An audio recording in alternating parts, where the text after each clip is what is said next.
Hey guys, good morning! So, for today's vlog, ay pupunta tayo sa next destination natin. Andito pala kami ngayon sa Terminal 4 at dito kami sasakay papuntang Puerto Princesa, Palawan. Grabe talaga yung tao dun sa Terminal 4 guys. Akala nga namin kakapusin kami sa oras sa pag-drop off ng bagahe namin. Kaya mas mabuti talagang maaga sa airport guys. At legit talaga yung kaba pag maraming tao. So ayan, paboarding na kami and after ilang minutes, lumipad na rin agad yung eroplano. Before ko pala makalimutan, pang day 9 na pala to ng travel namin. Bye again Manila! See you next week! After almost 2 hours guys, palanding na talaga kami dito sa Puerto Princesa Airport. Thank you pala again AirAsia sa safe flight. Finally, pababa na rin kami ng eroplano. First time pala namin parehas ni Big Boss dito sa Palawan. Kaya same talaga kami excited nito. Pagkababa namin ay dumiretso na kami dito sa may arrival area. Ayan, nagmamadali na kami parehas kasi may nag-aantay na sa amin sa labas. Nag-claim lang kami ng mga bagahe namin at lumabas na sa airport. After namin makalabas ng airport, ay may nag-aantay na sa aming sundo para ihatid kami sa El Nido. Nung andun na lahat ng pasahero sa van, ay umalis na rin agad kami kasi 5 hours pa yung biyahe namin para makarating kami sa El Nido. Yung nabayad pala namin sa land transfer namin ay 300 per way, per person. Pagkarating pala namin dito sa El Nido guys, ay malakas yung ulan. Kaya bumalik muna kami sa hotel namin. Nung nawala na yung ulan bandang hapon, lumabas na ulit kami para maglakad-lakad at maghanap ng makakain. Tapos, bumalik rin pala kami dito sa tabing dagat. Dito na rin pala kami banda nag-dinner. The next morning, validated na pala to ng travel namin. Maaga pala kaming pinasundo ng tour agency na nabook namin. Free na pala yung pagsundo nila. Buti na lang talaga at malapit yung hotel namin dito sa port.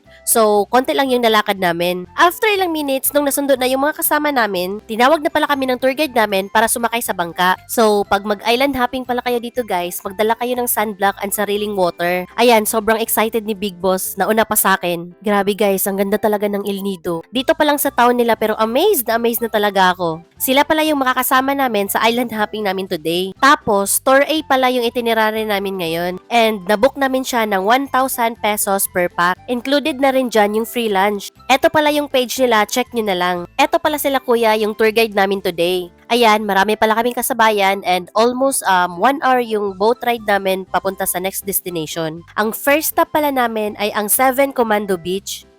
Ayan, nag-picture taking lang kami dito and naglaro ng basketball. Focus, focus. Ayun! After how many tries?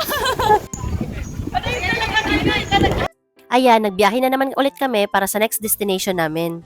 Second stop naman ay dito sa Big Lagoon. Para sa akin, ito talaga yung pinaka-highlight ng Tour A. Para makapunta ka dun sa lagoon, kailangan mong mag-rent ng kayak.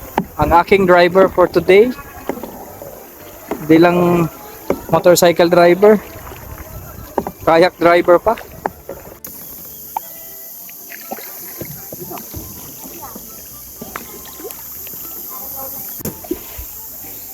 Wow! Andito kami ngayon sa kuweba na ilog. Nakalabas na rin kami ng kuweba. Balik na tayo din. Pagkalabas namin ng kuweba, papunta na pala kami nito sa gitna ng lagoon. Doon sa part na may maraming tao. After namin makapagpa-picture, bumalik na rin kami sa bangka. Next naman ay dito sa Shimizu Island. Dito na rin pala kami nag-lunch. Nakakamiss talaga yung tunog ng alon dito.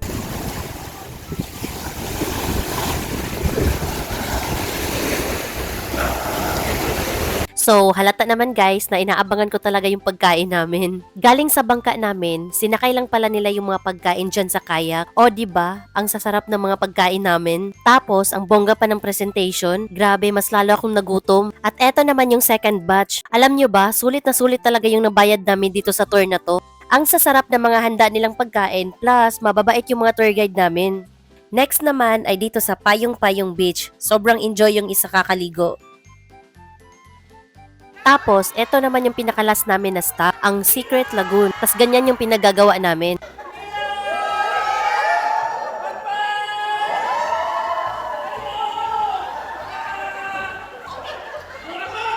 Hey guys! Good morning! Eto na pala yung day 11 ng travel namin. Ayan, waiting na kami para sumakay sa aming bangka. Muntikan na pala kaming hindi makaalis. Masama kasi yung panahon kanina. Lahat pala ng tour na sa open sea ay pinakancel ng Coast Guard. Kaya yung island hopping namin today na Tour C ay naging Tour D. Yung nabayad pala namin sa tour na to guys ay 1,200 per pax. So, eto pala yung first stop namin guys, ang Small Lagoon. Ang pwede mo palang magawa dito ay mag-kayak and mag-swimming. Kaya itong si Big Boss, first stop pa lang namin, naligo na siya agad. Grabe, ang ganda talaga ng tubig. Ang next stop naman namin ay dito sa Helicopter Island. Matagal-tagal pala kami nag-stop dito kasi dito na rin kami magla-lunch. Picture taking and swimming rin pala ang ginawa namin dito. Pakita ko lang pala kung ano yung mga pagkain na hinanda nila sa amin. Hindi mawawala dyan ang adobong manok, ihaw na isda, panset, gulay at prutas. After namin mag-lunch ay bumiyahin na kami papunta sa next stop namin. Ang ganda talaga ng mga rock formation dito. Next naman ay dito sa Cadlaw Lagoon. Tapos nagkayak pala ulit kami. Ayan, enjoy na enjoy kami dito magkayak guys. Tapos feeling namin ang galing-galing na namin magsagwan. Hayaan na natin yan si Big Boss magsagwan at tayo pabidyo-bidyo lang. Ayan guys, malapit-lapit na rin tayo. Etong time na to guys, mahangin na talaga siya.